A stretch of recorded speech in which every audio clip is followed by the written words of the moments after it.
Item number 23 on the first appearance docket is Wayne Ross.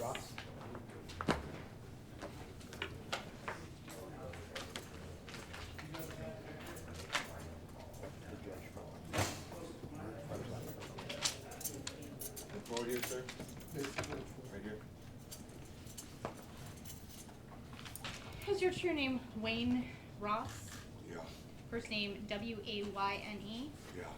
Do you have a middle name?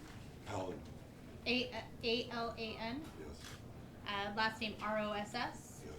And your date of birth? March 6, 68.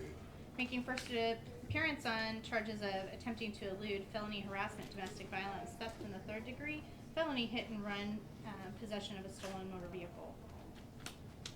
Okay, Mr. Ross, you have the right to remain silent. Anything you say can and will be used against you. You have the right to a jury trial on the charges brought, and you have the right to an attorney to represent you in your defense. Do you have your own attorney? No, All right, it looks like they tried to screen you for a court-appointed attorney, and there was some problems there. I don't know anything about it. Okay, it says that you refused. Mr. Cressy, do you have any information or clarification on this? He definitely did refuse. He's got a fugitive warrant and also warrants out of district court.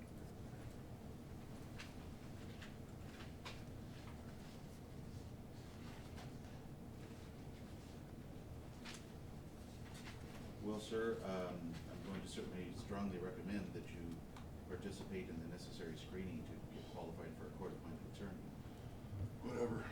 Okay, you want to take a minute with Mr. Cressy then and see if that can be an accomplishment? We'll call you back. You're facing some serious charges. Not really Mr. being- Ross? You're a fuck baby, and it's-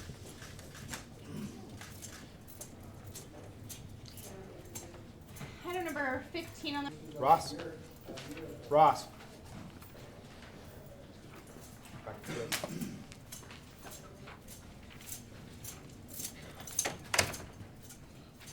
He does qualify. All right, thank you, Mr. Ross. It sounds like you do qualify for a court-appointed attorney. I'm certainly going to suggest that you allow me to appoint one for you. Would you like me to do that? Sure. Okay, Clerk Fridley. He's going to come forward while I review the probable cause.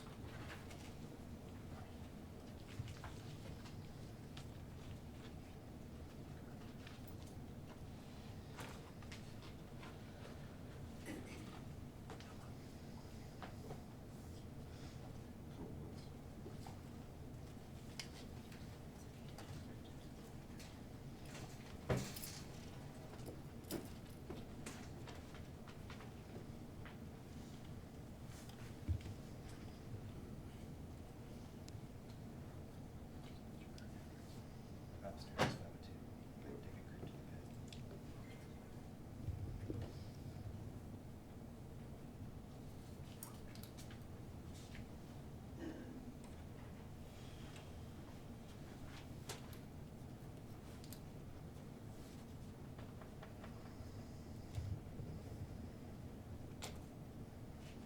Mr. Kirkland's been.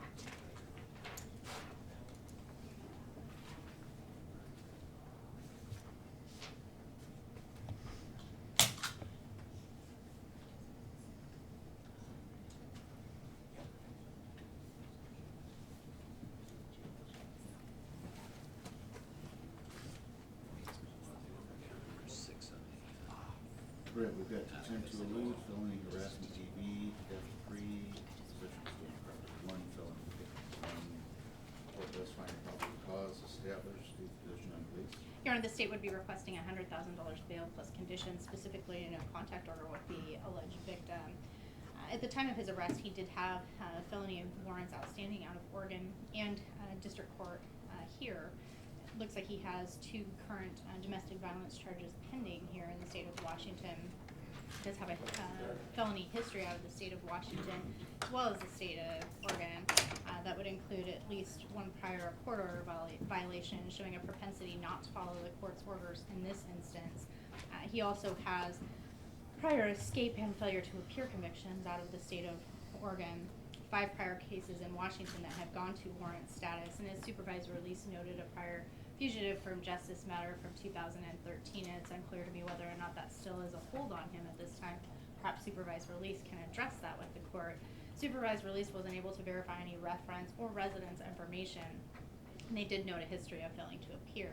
based on the nature of the allegations and the dangerousness to the community that those present, the state would submit that $100,000 bail plus conditions is appropriate.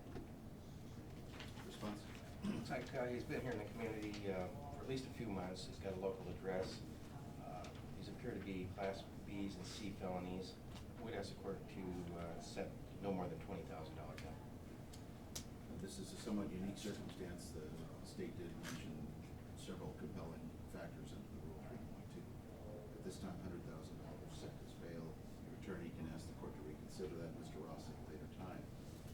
We're going to set over to March 6th at 9 a.m. for your arraignment. In the meantime, Mr. Ross, the state has requested a domestic violence no contact order with respect to Tiffany Smith.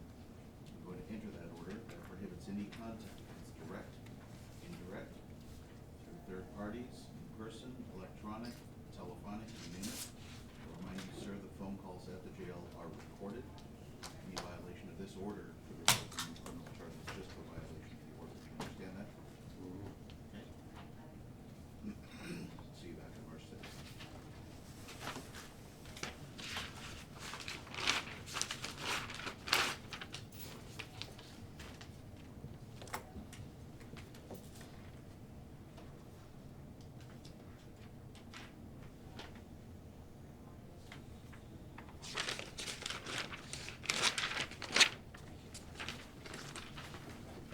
Thank you. Item number 17 on the first appearance docket is Troy Hart.